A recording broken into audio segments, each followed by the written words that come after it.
You are welcome to the Leaders Manger with Pastor Dr. Oke Onyema. The course title is Leaders and Conflict. The topic is God's role in conflict resolution. The inspiration is taken from Genesis chapter 20, 7 to 18. Conflict situations are usually characterized by provocation, outbursts of anger, hurtful words, quarreling, and intrigues, and in extreme cases, violence.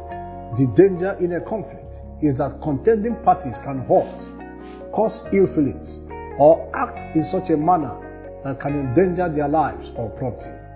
God knows how best to resolve conflicts without compromising our hearts and feelings or the security of our lives and property. He intervenes in a conflict by giving instructions that will aid in resolving the conflict to the contending parties.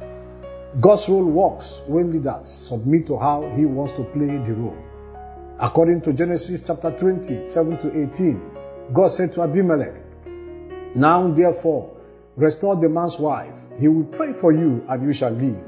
But if you do not restore her, know that you shall surely die, you and all who are yours." Then Abimelech took sheep, oxen, and male and female servants, and gave them to Abraham. And he restored Sarah, his wife, to him. So Abraham prayed to God, and God healed Abimelech, his wife, and his female servants. Despite his dignity and honor as a king, and proof of his innocence and integrity, God still required Abimelech to initiate the reconciliation process with Abraham. This shows that it is not a sign of dishonor or weakness for a superior leader to start reconciliation talks with a subordinate leader.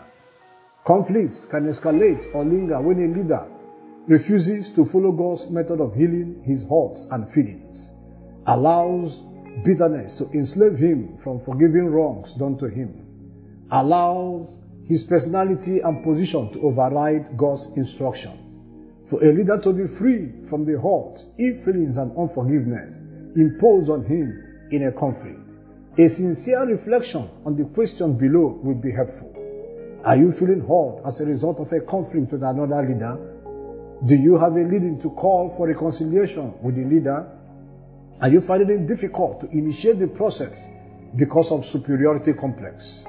Do you consider it a sign of weakness to invite your subordinate for reconciliation? In conclusion, a leader who wants to truly resolve conflict should have a change of attitude. Seek and obey God's instruction. Allow God to heal his hurts and feelings. Come low where necessary. Pardon the person or persons that offended him.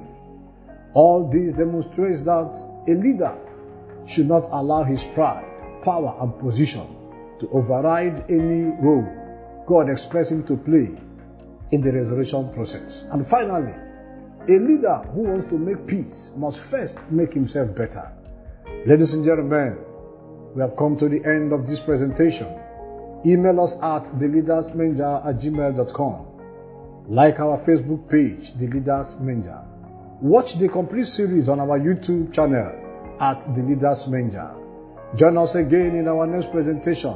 Till then, always remember, there is something about you God wants to change. Bye.